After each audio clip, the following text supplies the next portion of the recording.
एक राज्य के छोटे से गांव में राघव नाम का एक गरीब व्यक्ति रहता था। राघव को जो भी काम मिलता वह कर लेता था और जैसे तैसे अपना और अपनी पत्नी गीता का पेट पालता। अपनी गरीबी से दोनों पति पत्नी बहुत ही दुखी थी और उसी गरीबी की दशा में उनके यहाँ एक पुत्र ने जन्म लिया। उन्होंने अपने पुत्र का नाम चंदन रखा। उनके घर में एक सदस्य के बढ़ जाने से वे बहुत चिंतित थे। राघव की पत्नी गीता राघव से कहने लगी, सुनो जी, पहले हम दो थे, तभी परिवार का गुजारा मुश्किल से हो पाता था। भगवान की दया से अब तो हम तीन हो गए हैं, इसलिए मैंने एक बात सोची है। राघव ने पूछा, तुमने क्या बात सोची है? गीता ने कहा, मैं क्या बोलती हूँ कि आज से खेतों पर मैं भी मजदूरी करने जाया करूँगी। गीता की बात सुनकर राघव दुखी होते हुए बोला, भाग्यवान, हमारी शादी को इतने साल हो चुके हैं और आज तक मैं तुम्हें कुछ भी सुख नहीं दे पाया। गीता बोली, आप दुखी क्यों होते हो जी? दुख सुख तो जीवन में आते ही रहते हैं और फिर हम एक गाड़ी के दो पहिए हैं, दोनों को एक समान चलना चाहिए, तभी गृहस्थी की गाड़ी ठीक ढंग से चल पाती है। हाँ गीता, कह तो तुम ठीक ही रही हो। गीता, ये सब पूर्व जन्मों के पापों का फल है। 12 वर्ष में तो कूड़े के ढेर के भी दिन फिरते हैं, फिर हमने ऐसा कौन सा पाप किया है जो गरीबी हमें छोड़ ही नहीं रही है। फिर ऐसे ही करते करते समय बीतता जाता है और 10 वर्ष गुजर जाते हैं। एक रात राघव सो रहा था और उसे एक स्वप्न दिखा जिसमें सरस्वती देवी राघव से कह रही हैं, राघव, तेरा बेटा बड़ा हो गया है, इसे शिक्षा क्यों नहीं दे रहा है? राघव बोला, देवी माँ सरस्वती, आप तो मेरी आर्थिक परिस्थितियों से भली भांति अवगत हैं। ऐसी कठिन परिस्थिति में मैं कैसे चंदन को पढ़ा सकता हूँ? देवी माँ ने कहा, देखो राघव, कुछ भी हो, चाहे तुम्हें अपना तन पेट काटना पड़े, पर चंदन को ज़रूर पढ़ाओ। उसे पढ़ाने से ही तुम्हारी गरीबी दूर हो सकेगी। तभी सुबह हो जाती है और राघव की एकदम से नींद खुल जाती है और वह सोचने लगा, यह मैंने कैसा सपना देखा? सुबह जब उसने गीता से रात को देखी हुई सपने की चर्चा की तो गीता कहने लगी, सुनो जी, आप चंदन को लेकर आज ही दयाराम महाराज के पास ले जाइए। दयाराम महाराज बहुत बड़े विद्वान हैं, शिक्षा के जगत में उनका बड़ा नाम है। तुम चंदन को विद्या अध्ययन हेतु उनके पास ही ले जाओ। राघव बोला, लेकिन गीता, इस काम के लिए तो बहुत अधिक धन की आवश्यकता होगी, कहाँ से आएगा वह धन? इसके लिए तो आप चुन्नीलाल सेठ के पास चले जाओ। राघव बोला, क्या, चुन्नीलाल सेठ के पास? गीता बोली, हाँ, ले देकर गांव में वही तो एक सेठ हैं। हमारे बेटे की शिक्षा के लिए तो उनसे कर्ज ले लो। राघव बोला, अरे गीता, चुन्नीलाल सेठ अत्याचारी सेठ है। वह हमेशा गरीबों का शोषण करते हैं। वह बहुत ज़्यादा ब्याज पर कर्ज देते हैं और समय पर उधार ना चुकाने पर वे बहुत क्रूर हो जाते हैं। तुम ऐसे महाजन से उधार लेने की बात कर रही हो? गीता बोली, इसके बिना और कोई दूसरा रास्ता भी तो नहीं है जी। कुछ भी हो, जब साक्षात सरस्वती माँ ने चंदन को शिक्षा दिलवाने को कहा है तो हम अपने बेटे को शिक्षा अवश्य दिलवाएंगे। राघव बोला, परंतु कर्ज लेने के लिए हमारे पास गिरवी रखने के लिए है ही क्या? चुन्नीलाल सेठ बिना कोई वस्तु गिरवी रखे किसी को भी कर्ज नहीं देते हैं। गीता ने कहा, हाँ, तुम चिंता मत करो, इसका उपाय भी मैंने सोच लिया है। तुम अपनी झोपड़ी को उनके पास गिरवी रखाना।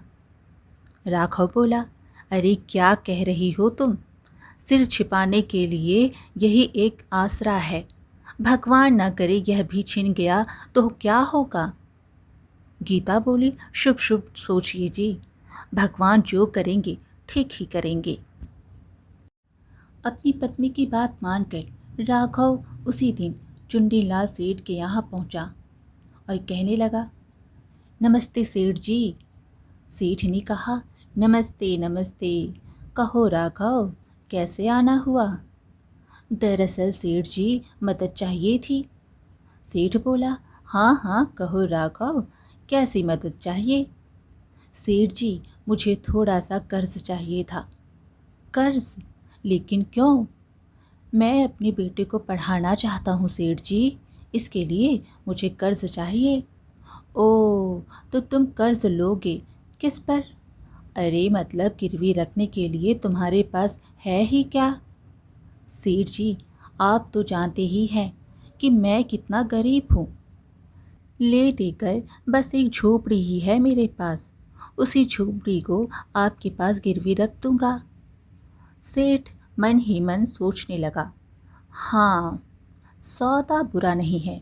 राघव कर्ज तो चुका पाएगा नहीं, फिर उसकी झोपड़ी पर मेरा कब्जा हो जाएगा। हाँ हाँ ठीक है, देखो राघव, मैं तुम्हें 100 चांदी के सिक्के उधार दे सकता हूँ। ठीक है सेठ जी, आपकी बड़ी मेहरबानी होगी। चुन्नीलाल सेठ ने एक कागज़ पर राघव का अंगूठा लगवा लिया और कहने लगा, पूरे 10 वर्ष की मोहलत देता हूँ मैं तुझे।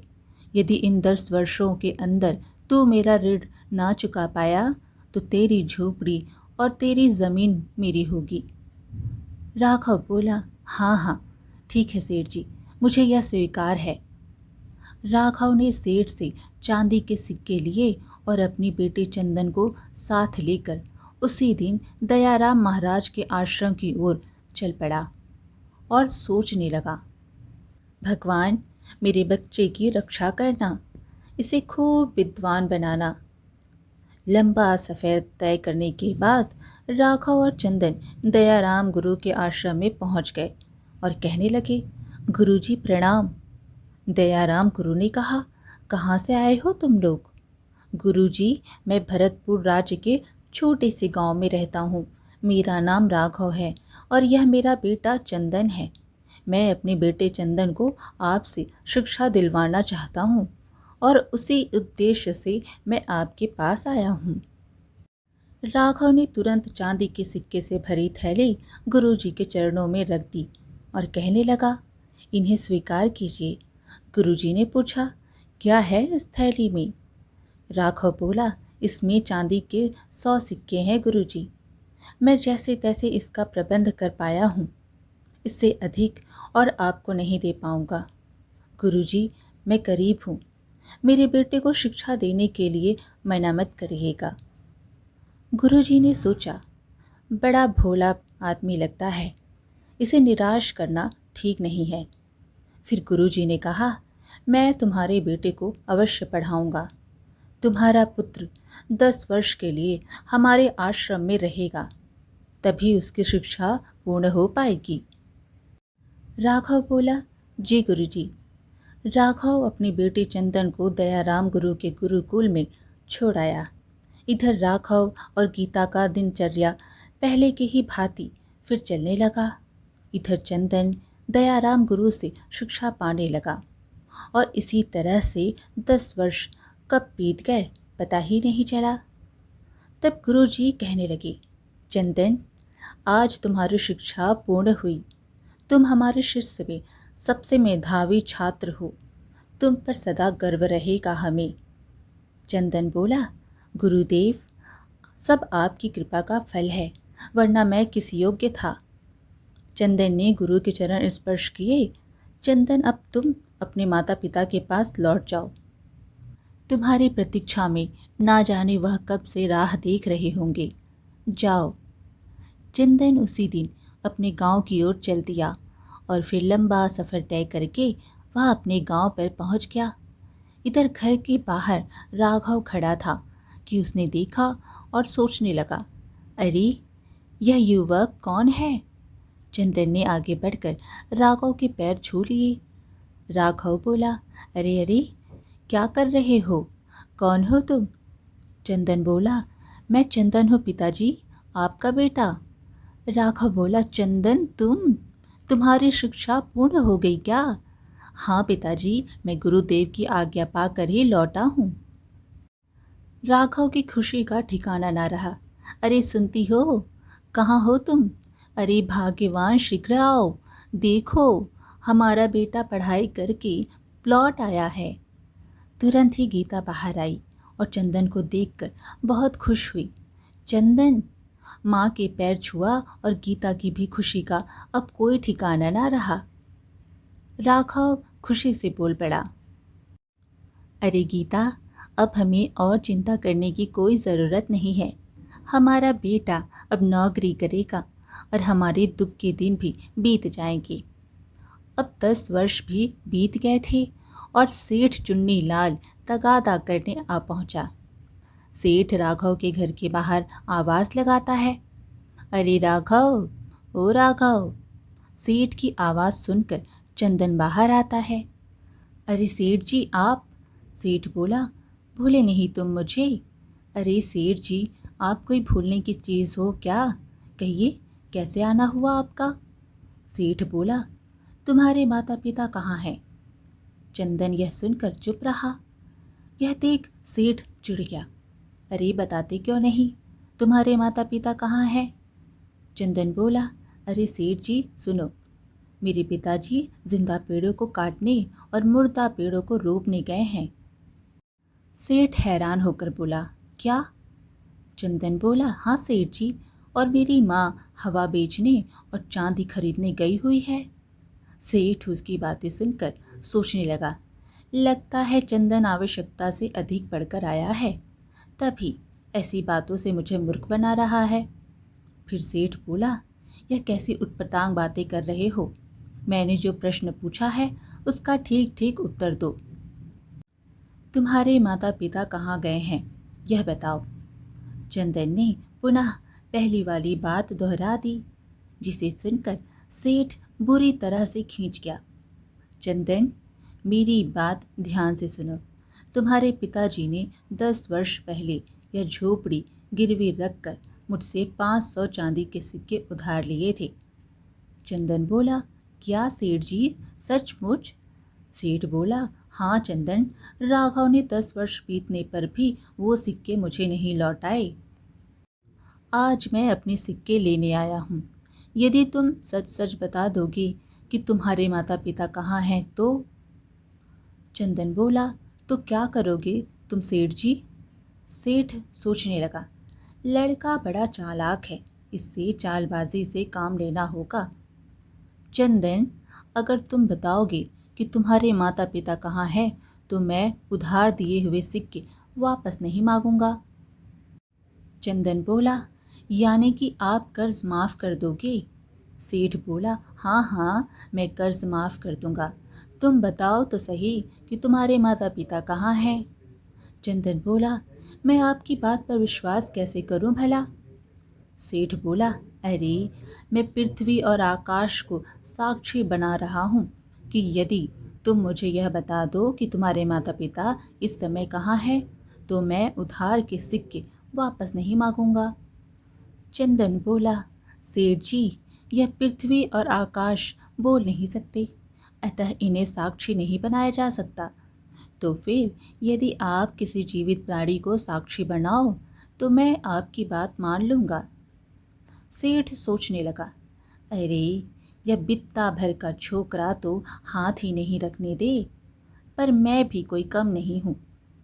तभी सेठ की नज़र उसकी झोपड़ी पर बैठी तितली पर पड़ी और वह कहने लगा, हाँ तो सुन, मैं इस तितली को साक्षी मानकर वादा करता हूँ कि यदि तुम मुझे अपने माता पिता का पता बता दोगे तो मैं तुम्हारे पिता को दिया हुआ उधार माफ़ कर दूँगा। चंदन बोला, यह हुई ना कुछ बात। आप सुनो, मैंने आपसे कहा था कि पिताजी जिंदा पेड़ों को काटने और मुर्दा पेड़ों को रोपने गए। इसका मतलब है कि वह पेड़ काटकर किसी मकान के सामने बाड़ लगाने गए हैं। सेठ बोला, ओ, तो यह मतलब था तुम्हारा? मैंने कहा था कि मेरी माँ हवा बेचने और चांदी खरीदने गई। मेरी बात का मतलब था कि वो पंखे बेचने और बिक्री से मिलने वाले पैसों से तेल खरीदने गई है, जिससे घर में चांदनी जैसा प्रकाश हो सके। सेठ बोला, हाँ, तुम सचमुच बुद्धिमान हो चंदन। चलो ठीक है, अब मैं चलता हूँ। खुशी से सेठ को जाते हुए देखकर चंदन सोचने लगा, सेठ जी, तुमने आज तक बहुत भोले भाले और गरीब लोगों को अपना शिकार बनाया है। देख, अब तुम मेरे जाल में कैसे फंसते हो। जब राघव और गीता घर वापस लौटे तो चंदन ने बताया, पिताजी, चुन्नीलाल सेठ आया था। राघव ये सुनकर घबरा जाता है। अरे भाग्यवान, अब क्या होगा। चंदन बोला, पिताजी, आप घबराओ नहीं, मैं आ गया हूँ ना, उस सेठ से मैं निपट लूँगा। राघव बोला, तुम? लेकिन कैसे बेटा, सेठ बहुत ही चालाक है। पिताजी, घबराओ नहीं, घबराओ नहीं, ईश्वर जो चाहेंगे वही होगा और वह ठीक ही करेंगे। अगले दिन सेठ फिर आ पहुंचा और उस दिन भी चंदन ही घर पर था। अरे सेठ जी, आज कैसे आना हुआ। अरे, अपना उधार मांगने आया हूँ। कहाँ है तुम्हारे माता पिता। चंदन बोला, तुम कौन से उधार की बात कर रहे हो सेठ जी। अच्छा हाँ, उसी उधार की जिसे कल तुमने माफ़ कर दिया था ना। सेठ बोला, क्या? मैंने कब माफ़ किया था? तुम झूठ बोल रहे हो। चंदन, मैं तुझे और तेरे बाप को छोड़ूंगा नहीं। मैं राज दरबार में तुम दोनों की शिकायत लेकर जाऊंगा। चंदन बोला, हाँ हाँ, जाओ जाओ, यह इच्छा भी पूरी करके देख लो। सेठ उसी दिन राजा के दरबार में पहुंच गया और कहने लगा, दुहाई है महाराज, दुहाई है, मेरा न्याय कीजिए। राजा बोले, अरे चुन्नीलाल सेठ, तुम्हें कौन परेशान कर सकता है भला। सेठ बोला, महाराज, गांव में राघव ने 10 वर्ष पूर्व मुझसे 500 चांदी के सिक्के लिए थे, पर अब मांगने पर उसका धूर्त पुत्र साफ मना करता है। इतना सुनते ही राजा ने आदेश दिया, चंदन और राघव को दरबार में बुलाया जाए। और फिर वे दोनों राजा का आदेश पाते ही राज दरबार में पहुंचे। महाराज कहने लगे, राघव, यह क्या मामला है। चंदन बोला, क्षमा कीजिए महाराज, पिताजी की ओर से मैं पैरवी करूंगा। राजा बोले, कहो, क्या कहना चाहते हो। चंदन बोला, महाराज, यह सच है कि 10 वर्ष पूर्व मेरे पिताजी ने सेठ जी से कर्ज लिया था।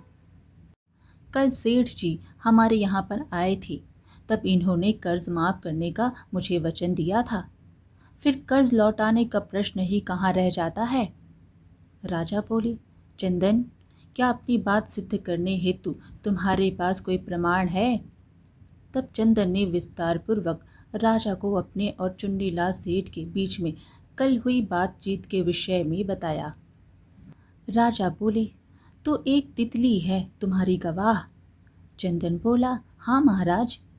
सेठ जी ने एक तितली को गवाह बनाकर उसके सामने उधार माफ करने की बात कही थी। राजा बोले, देखो चंदन, यह कोई साधारण पंचायत नहीं है, अपितु राज दरबार है। यहाँ पर ऐसी मनगढ़ंत बातें स्वीकार नहीं की जाती। चंदन बोला, क्षमा करिए महाराज, मैं सच कह रहा हूँ। कल सेठ जी ने अपनी नाक पर बैठी तितली को गवाह बनाकर उधार माफ करने का वचन दिया था। चुन्नीलाल सेठ बोला, महाराज, यह लड़का झूठ बोल रहा है। कल जब मैं इसके यहाँ गया था तब तितली मेरी नाक पर नहीं बल्कि इसकी झोपड़ी पर बैठी थी। झूठा कहीं का। यह सुनकर राजा मुस्कुरा उठा। चुन्नीलाल सेठ को अब अपनी भूल का आभास हुआ। अरे, आवेश में आकर मैंने यह क्या कह दिया। जिस बात को मना कर रहा था उसे ही स्वीकार कर बैठा। चंदन बोला, सेठ जी, आखिर तो मेरे शब्द जाल में फंस ही गया। राजा ने कहा, सेठ चुन्नीलाल, तुम्हारी बात से यह सिद्ध होता है कि चंदन का कहना ठीक है। चुन्नीलाल सेठ, सच सच कहो कि तुमने कितना कर्ज दिया था।